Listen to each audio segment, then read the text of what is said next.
Now in this video overview, we need to add some of your contact information. It's really super easy to do.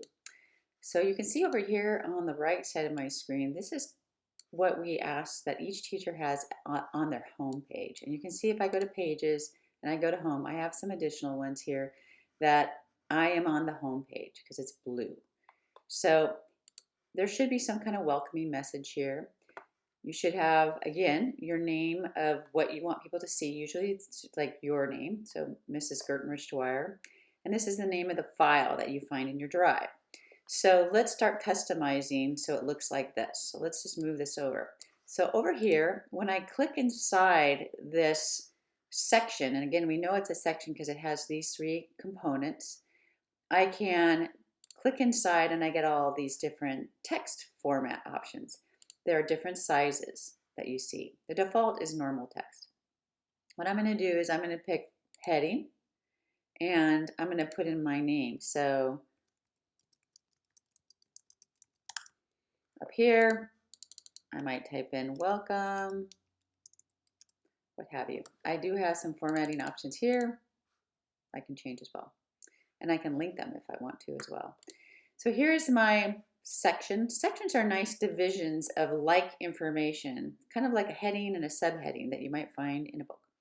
So I have my section and I'm going to put information about me, how to contact me. As I look over here, I have a picture and then I have text. So pictures are pretty easy. I can go to insert up here and I can insert a picture from my drive. I can insert images here. I can upload something. So if I have something on my desktop, I can upload as well. I can also select in here and search for certain images if I want to. So there's a lot of different options. A real easy way though that I like is on my desktop, I might have a picture of myself and I might want to drag it inside my site. So I can drag images in. So if I'm going to look down here and I'm trying to find an image, here's an image, I am going to click on it and I'm just going to drag it. And you're going to notice this blue line kind of lets you know where it's going to go. If I put it here, it's going to go right underneath this and it's going to end up in this area. I don't want that, so I'm going to undo that. I'm going to go back here and I'm going to put it and then create a new section. So that blue line that goes all the way across is creating a new section. The first thing you need to know is anytime that you add images, whether they're your own or they're from the search feature, you do need to add what is called alt text. This is so people who have screen readers who are visually impaired can know what this image is. If this is just a decorative image, when you go to add alt text, you can just say this is decorative. But if this information tells you something, you should describe it as a courtesy for those people who have assistive technology. So I might want to say image of, Amy and technology staff or friends or whatever, and I press apply. It is required, so any image that you put on your website, you do need to do that. You can also link images. So if I wanted to and link this to something, like let's say I wanted to link it to the North Clackamas website, I could click on it, I can see that it's blue, and I can paste the link in here.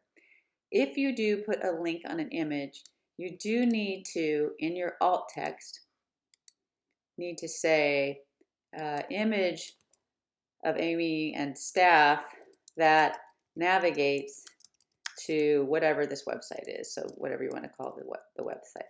Okay, so it's very important to do that. All right, now we're going to add text. And text, we can just double click right here, or we can go to insert text. So I'm just going to double click. It's easier for me. I'm going to press the center and there's my text box. I can move and resize this if I want to. So looking back over here, I can see that I need to have the name of what I teach. So let's say that I teach 3rd grade.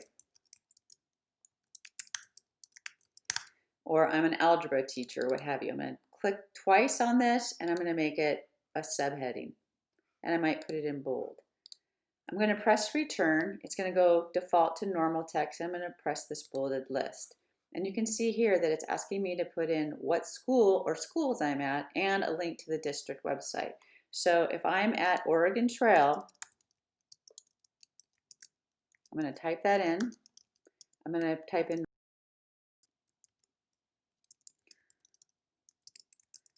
And now how do I get the link? Well, I'm going to create a new tab. I'm in Chrome right now. I'm going to type in NCLAC. That gets me right to North Clackamas. May not be a bad idea to bookmark it by dragging that lock to your bookmark bar if you'd like. I'm not going to do that, but you can. So now I'm going to go to schools and go to my school. So I'm looking at Oregon Trail. There it is. So I can copy this by clicking once, edit, copy. Now I can go back to my site and I'm going to highlight. I'm going to drag across and I'm going to select this and I'm going to paste it, edit, paste, or Command V and apply. Now this is a link. I can actually go back here and go to the pencil and I can steal this part right here and copy that. Edit, copy, go down to North Clackamas, highlight that, link, and paste. Now what I want to do is I actually want to steal this again. I'm going to copy this. I'm dragging across it all here, edit, copy. And I'm going to go all the way down to the bottom here. Now I've already put in a footer, but you should see something that says edit footer. And once you do, it's going to be blank. You can paste it. And it's really important that we have that in there. So I'm going to go ahead and just get out of that. This should, let me try that again. Edit, copy. I'm going to go here and paste. And you can see that it's a link. Now I'm gonna take off the bullet. So I'm going to highlight this, take it off, and then I'm going to center it. That's really important because as people go to our district website, they need to have a way to get back to it if they have other children and such forth. This footer will show up on every single page. And you can change, the colors if you want. It can be gray or it can be the yellow or what have you. But that's super important to have in there. All right, so right now we're looking pretty good. Now we just need to have the contact information in here. So we need your email and your telephone number. So a couple quick things. I can just double click underneath this if I want to and add a text box and type in contact me. And I'm going to bold it so it's the same format as this. I think I made this a subheading. And I'm going to press return. Again, I'm going to select this little bulleted list and I'm going to put in my email. So I'm going to type in email, colon, and I'm going to put in my email address right here. Be sure to add the whole email in here. Oops, looks like I might have had a comma in there. All right, now what happens is when you press return, it's automatically going to turn it into a link. I like to double click on email and make it bold so it sticks out.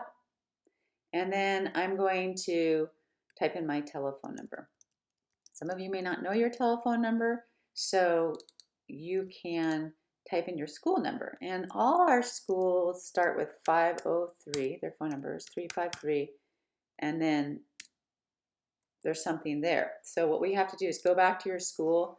You should see the phone number here. So you can just copy that and go back here and paste it there. You will get extensions if we ever get back to our classroom, so you can put in an extension once you know it. So if you knew your extension, you can put an extension. Mine is just like that. So it's up to you. Now, if you have a preference, you notice here that I might prefer that they email me instead of calling me because obviously they cannot contact me right now. You would probably say, preferred right here. Okay. There is a way to dial into your voicemail on your school phones, but that probably hasn't been set up yet. So what you might want to do for now is not put this information in until that you know how to do that. And you might even want to say in here, coming soon, something like that. All right, but this is the required information that we need to have regardless. If you go back to schools, we want to definitely have this in here. Or if you're not going to use this telephone, you might want to put a description there. Also, another thing, you are not required to have a photo of yourself in here. It is a courtesy, so students and parents know who you are, but you do not need to have that in there. As always, when you make any changes in your website, you do need to publish it. It's going to show you what your draft looks like and what is currently published. I'm going to go ahead and publish this. That way all my new content is viewable. And that's how you add your basic contact information to your Google site.